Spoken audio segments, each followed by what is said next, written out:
Good day, everyone. So, for today, we will be reporting about teaching reading, and this is one of the learning macro skills. Okay, so teaching reading. Now, to better understand what reading is, let us first define it. So, it is the process of looking at a series of written symbols and getting meaning from them. When we read, we use our eyes to receive written symbols such as letters, punctuation marks, and spaces, and we use our brain to convert them into words, sentences, and paragraphs that communicate something to us. Okay, so also reading is a thinking process. It allows the reader to use what he or she may already know, also called prior knowledge. Now, the written word surrounds us daily. It confuses us and enlightens us. It depresses us and amuses us. Also, it sickens us and helps us at every turn we see words. So now we who are members of a literate society are dependent on 20 some odd letters and a handful of other written symbols for significant. Even life and death matters in our lives. Now, how do we teach second language learners to master this written code? What do we teach them? What are the issues? Now, those were the significant questions that this report can enlighten us. So we need to keep in mind that, once again, interactive integrated skills approach to language teaching emphasizes the interrelationship of skills. Now, reading ability will be best developed in associating with writing, listening, and speaking activity, even in those courses that may be labeled as reading. Your goals will be best achieved by capitalizing on the interrelationship skills of these four. Now, especially reading writing connection. So we focus here on reading as a component of general second language proficiency, but only in the perspective of the whole picture of interactive language teaching. Now, here are some researches on reading a second language. So by the 1970s, first language reading research had been flourishing for a couple of decades. So as a solution were sought to problems of why some children couldn't read. So research on reading in a second language was almost non-existent that time. So then, with the work of Kenneth Godman in 1970 and others, second language specialists began to tackle the unique issues and questions facing second language reading pedagogy. A glance through those 2 decades of research reveals some significant findings that will affect us and your approach to teaching reading skills. So those findings are briefly summarized here. Okay. So first, we have reading, a psycholinguistic guessing game. So Goodman explains his reading process as the type of guessing game. Now, he says that the reader has to do 2 tasks at the same time to produce oral language determined by graphic input and make sense of what is being read. Now, this title of Godman's in 1970 seminal work on reading captures the spirit of the bottom up. So, the process of decoding meaning from the printed page. So, when we say bottom up, the readers must first recognize a multiplicity of linguistic signals. Those are the letters, morphemes, syllables, words, phrases, grammatical cues, and discourses markers. And we use these linguistic data processing mechanisms to impose some sort of order on these signals. This data driven processing obviously requires a sophisticated knowledge of the language itself. Then the reader selects from among all this information those data that make some sense, that cohere, that mean. Okay, now, so the second one is the schema theory and background knowledge. So how do readers construct this meaning? Okay, and how do they decide what to do or what to hold on to? And having made that decision, how do they infer in a writer's message? These are the sorts of questions addressed by what has come to be known as schema theory.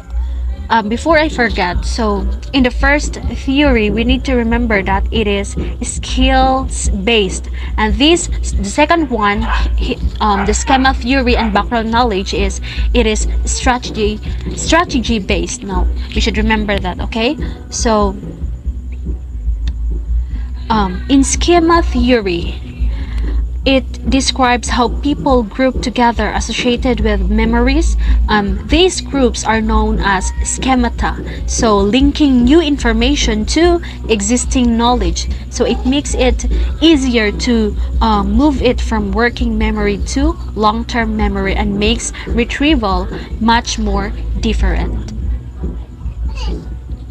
So here also in schema theory emphasizes the other side of the reading process, the conceptually driven or top-down processing that brings a whole host of background information into the arena of making decisions about what something means. Okay, so the last one is the adult literacy training. So as ASL materials and methods continue to apply both bottom-up and top-down models of reading to program and curricula, one particularly challenging focus of effort for researchers and teachers has been literacy level of teaching adults. Now, so here, both skills-based or what we call bottom-up in the first theory and the second theory, which is strategy-based top-down approaches, are used here in adult literacy training. Okay, so a significant here is the scenario. So a significant number of immigrants arriving on the shores of United States are non-literate, so in their native language, posing special issues on the teaching of English. So as I have said earlier, both skills-based, which is bottom-up, and top-down are used in this theory. So the written Wait. So, teaching literacy is a specialized field of research and practice that derives insight from a number of psycholinguistic and pedagogical domains of inquiry. Okay, so that's all for my part, and let us listen to the other reporter, which is Willier Van Kilab. So, thank you so much for listening.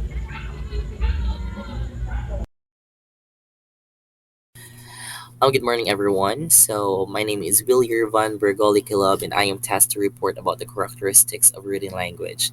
So, according to Brown, there are a lot of differences between spoken and written language. Here are the characteristics of written language. The first one is a permanence.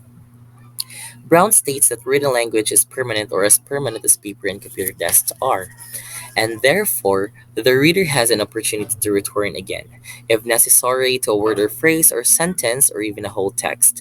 It means that reading language can be an authentic evidence of something. So the idea of permanence is to help your students to revise and refine their work before final submission and will help give them confidence in their work. Second is the production time. Brown suggests that given appropriate stretches of time, a writer can indeed become a good writer by developing efficient process for achieving the final product. This may mean sacrificing some process time, but with sufficient training in process writing combined with practice in display writing, you can help your students deal with time limitation. So the idea of production time is training in process writing combined with practice in display writing to help your students with the limitations. The next one is the distance. According to Brown, the written word allows message to be sent across two dimensions, the physical distance and temporal distance. It means that by using written language, people can communicate without any separates. Therefore, people in the world can cooperate and share their feelings, ideas, and attitude by written language. So the whole idea about distance is the writers needs to be able to protect the audience's general knowledge, cultural and literary schemata, how their choice of language will be interpreted. The next one, ladies and gentlemen, is the orthography. So the written symbols stand alone as the one set of signals that the reader must perceive because of the frequent ambiguity that is present in a good deal of writing. The, that is present, sorry, that is present in a good deal of writing. So symbols are also used to communicate. For example, when the lighting of the traffic light is red, it makes the vehicles should be stopped before the traffic line. So the idea of orthography is new symbols have to be produced by hands that may have become accustomed to another system. So the next one is complexity. Brown states that writing and speech represent different moods of complexity, and the most different is in the nature of clauses. It means that spoken language tends to have shorter clauses connected by more coordinate conjunctions, while writing has longer clauses and more subordinations. So, in complexity, writer must learn how to remove redundancy, how to combine sentences, how to make references, and how to create syntactic and lexical variety. So the next one is the vocabulary. A list or collection of words arranged in alphabetical order and explained. A dictionary or lexicon, either of a whole language, a single work or author, a branch of science, or the like. A word book. Our written English typically utilizes a greater variety of lexical items than spoken conversational English. So, good writers will learn to take advantage of the richness of English vocabulary. So, I guess we are now in the last one. It is the formality. So the meaning of formality based in Brown refers to prescribed forms that certain written messages must adhere to. It means that written language has rules that should be followed, and the rules are important in learning English language. So the whole idea of formality, ladies and gentlemen, is that students have to follow writing conventions. So I guess that's all. Let me rephrase it. There are seven characteristics of written language. The first one is the permanence, production time, distance, orthography, complexity, vocabulary, and formality. And that's all. Thank you. Micro skills for reading comprehension. This is a breakdown of what ESL learners should be doing in order to become the proficient readers. Hi, I'm Jaros Lapis and I'm here to discuss the 14 micro skills for reading comprehension. First is to discriminate among the distinctive graphemes and orthographic patterns of English. Grapheme is a letter that spells a phoneme speech sound. It can be one, two, three, or four letters in English, such as the letter A in a word strap, while orthographic is a set of symbols used and the rules about how to write the symbols. The example of this pattern is the CAT or the cat. Number two, retain chunks of the language of different lengths in short-term memory. The chunks by which the information is grouped are meant to improve short-term retention to the material. Thus, bypassing the limited capacity of working memory and allowing the working memory to be more efficient. A chunk is a collection of basic units that have been grouped together and stored in person's memory. The third one is the process writing at an efficient rate of speed to suit the purpose. Fourth, recognize a core of words and interpret a word order patterns and their significance. Core words are usually verbs, adjectives, and pronouns, and less likely to be nouns. Word order patterns is a sentence's standard word order is subject plus verb plus objective, or the SVO. Remember, the subject is what the sentence is about, so it comes first. In the sentence, the dog eats popcorn, the dog is the subject, the eats is verb, and the popcorn is the object. Number five, recognize grammatical word classes like nouns and verbs, systems like tense, agreement, pluralization, patterns, rules, and elliptical forms. Next, recognize that a particular meaning may be expressed in different grammatical forms. There are five grammatical forms: the root, third person singular, present participle, past, and past participle.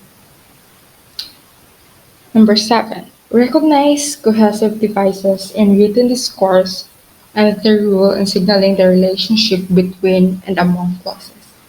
Cohesive devices include reference, substitution, ellipsis, conjunction, and collocation. Next, number eight, recognize the rhetorical forms of written discourse and their significance for interpretation. The four major categories of these are narration, description, exposition, and persuasion. Number nine, recognize the communicative functions of written text according to form and purpose. Next, infer context that is not explicit by using background knowledge. Background knowledge helps students to draw inferences, which develops critical thinking skills and makes reading more enjoyable. Number 11. From events and ideas, describe, infer links and connection between events, deduce causes and effects, and detect such relations as the main idea. Supporting the idea, new information, given information, generalization, and exemplification. Number 12. Distinguish between literal and implied meanings. Literal meaning or literal comprehension is the understanding of information and facts directly stated in the text. On the other hand, implied meaning or comprehension is simply the main idea that is not directly stated in the text. Second to the last, detect culturally specific reference and interpret them in the context of the appropriate cultural schemata. Examples of this include social categories, stereotypes, and cultural scripts. People's underlying cultural schemata determines how they make everyday decisions and everyday aspects of life. And lastly, develop and use a battery of reading strategies such as scanning and skimming, detecting discourse markers, guessing the meaning of words from context, and activating schemata for the interpretation of text. Strategies for reading comprehension. For most second language learners who are already literate in a previous language, reading comprehension is primarily a matter of developing appropriate, efficient comprehension strategies. Some strategies are related to bottom-up procedures and others enhance the top-down processes. Following are 10 such strategies, each of which can be particularly applied to your classroom techniques. The first one is to identify the purpose in reading. Um, how many times you have been told to read something and you don't know why you're being asked to read it? You end up doing only a mediocre job of retaining what you read, and perhaps rather slow in the process. Efficient reading consists of clearly identifying the purpose in reading something. By doing so, you know what you're looking for and can weed out potential distracting information. Whenever you are teaching a reading technique, make sure students know their purpose in reading something. Next, use graphemic rules and pattern to aid in bottom-up decoding. This is for beginning level learners. At the beginning levels of learning English, one of the difficulties students encounter in learning to read is making the correspondence between spoken and written English. In many cases, learners have become acquainted with oral language and have some difficulty learning English and spelling conventions. They may need to be given hints and explanation about certain English orthographic rules and peculiarities. While in many cases, you can assume that one-to-one grapheme-phoneme correspondences will be acquired with ease. Other relationships might prove difficult. Consider how you might provide hints and pointers on such patterns as these. The short vowel sound in BC or vowel consonant patterns such as bat, leg, pet, him. Long vowel sound in VCE patterns. V stands for vowel, C stands for consonant, and E is the silent E at the end of the syllable or word. The VCE syllable pattern works just like the silent E rule, such as late, time, shine, and home. Long vowel sound in VV or vowel-vowel patterns. Long vowel sound can be made up of just one vowel or a combination of multiple vowels, such as sit, coat, lion, and palm. Distinguishing hard C and G from soft C and G. When C is in front of an I, Y, or E, it is soft and says For example, city, cycle, and race. When C is in front of any other letter, it is hard and says k. For example, camera, car, and cone. A hard G sounds like k, as in the words great, good, and big. A soft G sounds more like a J, as in the words large, general, and giant. Number 3, use efficient silent reading techniques for relatively rapid comprehension. This is for intermediate to advanced levels. Um,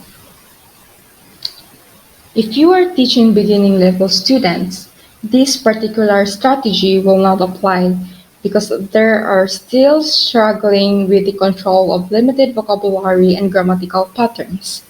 Your intermediate to advanced level students need not to speed readers, but you can help them to increase efficiency by teaching a few silent reading rules. You don't need to pronounce each word to yourself. You don't need to pronounce them out loud or in your head to get the same understanding.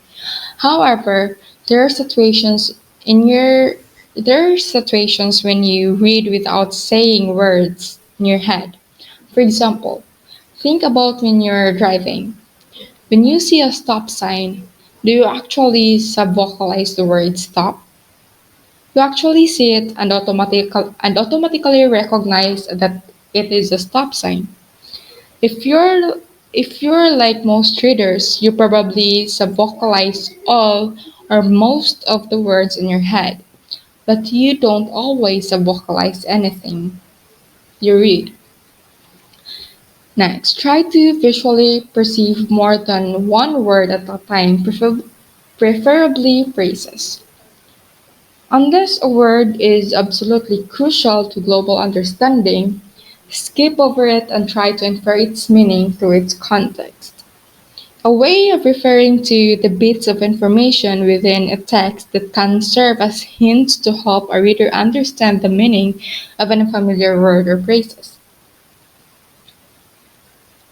Aside from these fundamental guidelines, which, if followed, can help learners to be efficient readers, reading speed is usually not much of an issue for all but most advanced learners.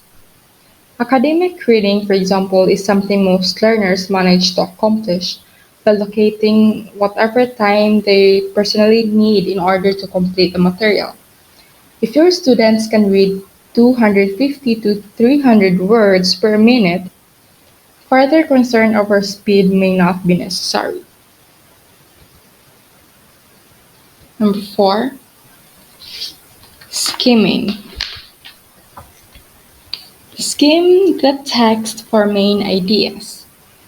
Perhaps the two most valuable reading strategies for learners as well as native speakers are skimming and scanning.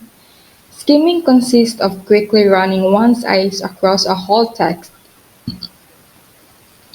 Skimming gives readers the advantage of being able to predict the purpose of the passage, the main topic or the message, and possibly some of the developing or supporting ideas. This gives them a head start as they embark on more focused reading. You can train students to skim passages by giving them, say, 30 seconds to look through for a few pages of a material. Have them close their book and tell you what they learned.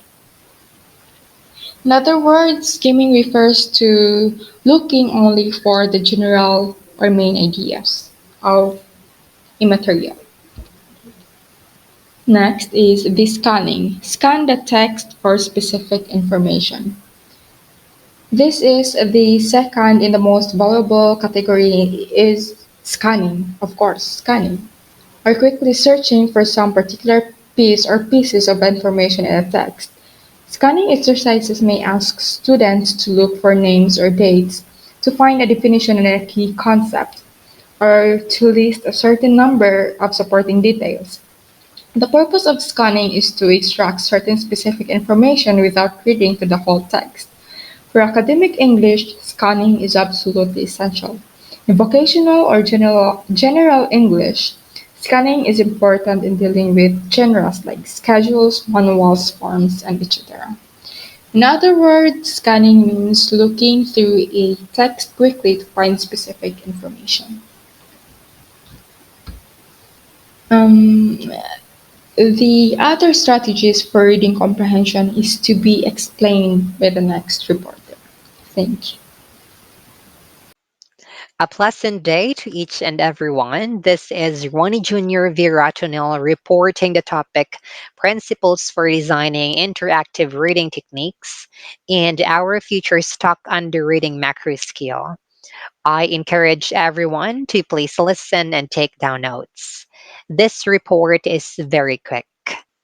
Let's start the reporting by discussing the first topic Principles for Designing Interactive Reading Techniques. Let's dive into the first principle. In an interactive curriculum, make sure that you don't overlook the importance of specific instruction in reading skills. ESL students who are literate in their own language sometimes are left to their own devices when it comes to teaching them reading skills. We like to assume that they will simply learn good reading by absorption. In reality, there is much to be gained by focusing on your reading skills. This chapter has provided some guidelines on how to direct that focus.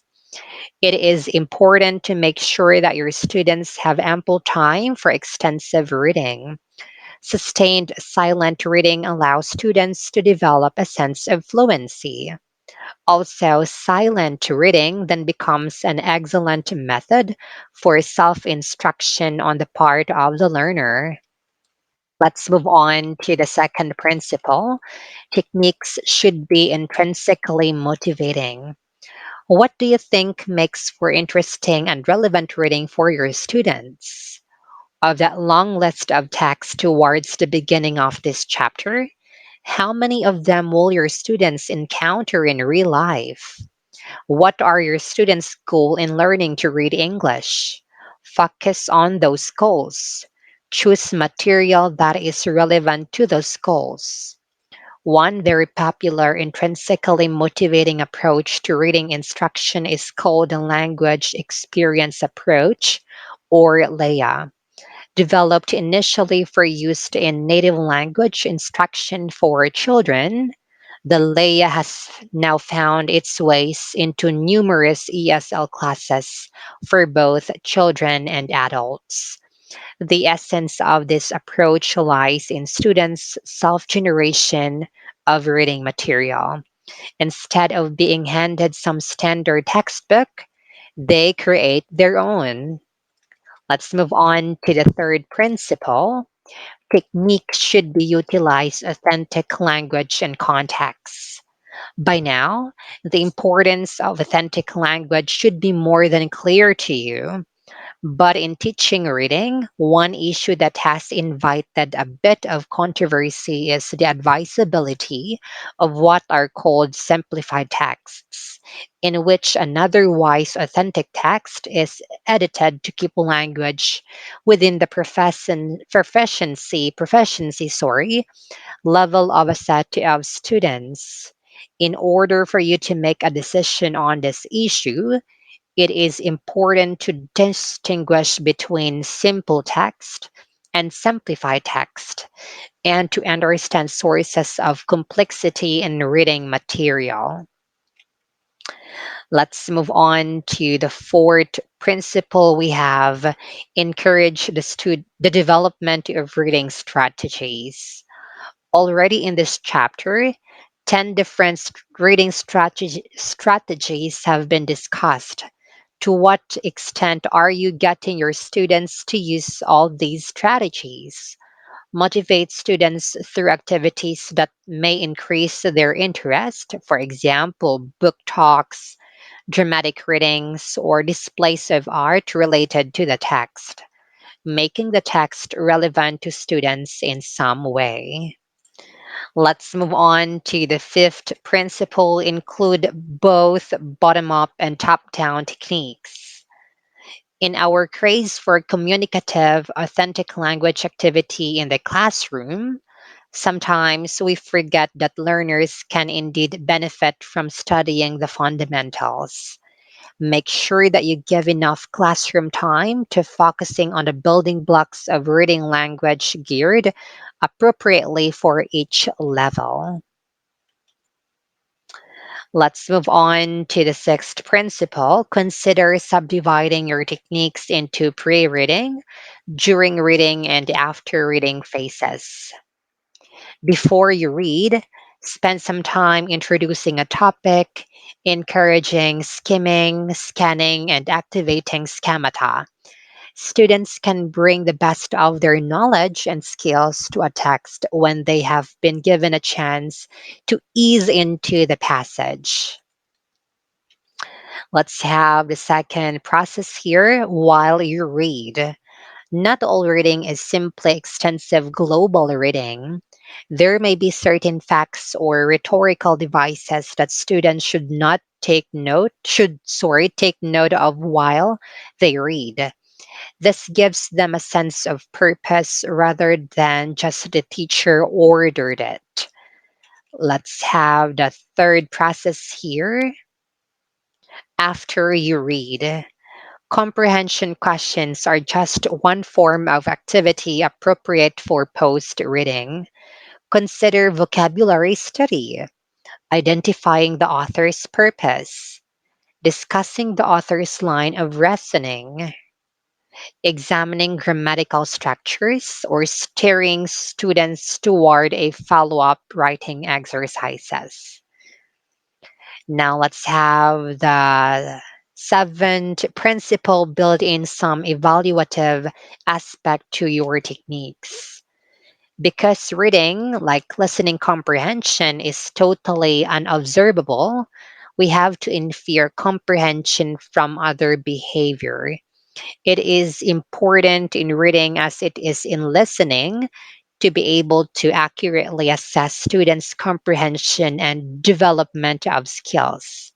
Consider some of the following overt responses that indicate comprehension.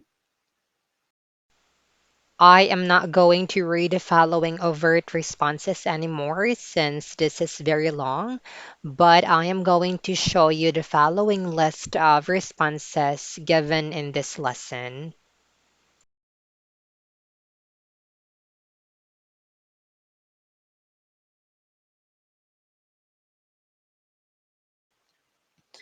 The first reading: before you read, you need to anticipate the topic first. Look at the title and the graphics. Stock often refers to an investment or an accumulation for future use. Judging from the subtitles and the pictures, what do you think stock refers to in this case? As you read, looking for the general ideas. First, read the article quickly to discover its main points and general organization. Then, do the activities that follow. Later in your second reading, you can go through the entire article more carefully or focus in on a particular section, to pick up the specific details and development of the main points. Don't worry about vocabulary.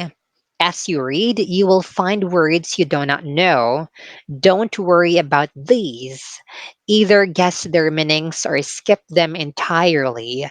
Do not look up any words in the dictionary at this time. To do so would only slow you down, and prevent you from focusing on the key points. Vocabulary exercises will follow. After you read, in this part of your reading, you will be identifying the main idea of the article, the book, literary piece that you have read. Finding the main idea is a key to understanding what you read. The main idea ties all of the sentences in the paragraph of article together. Once you identify the main idea, everything else in the reading should click into place. Guessing vocabulary from context. Over reliance on a dictionary not only slows down your reading but may interfere with your comprehension as well. A better strategy is to use the context, the words and sentences surrounding a particular word, to help you guess the word's meaning. Usually, the guesses you make will be accurate enough for you to understand the author's ideas. When they are not, or when the terms require an exact technical definition, you can use your English dictionary as a backup resource. Now, this is the last part of my report. Thank you so much for listening. Have a great day ahead.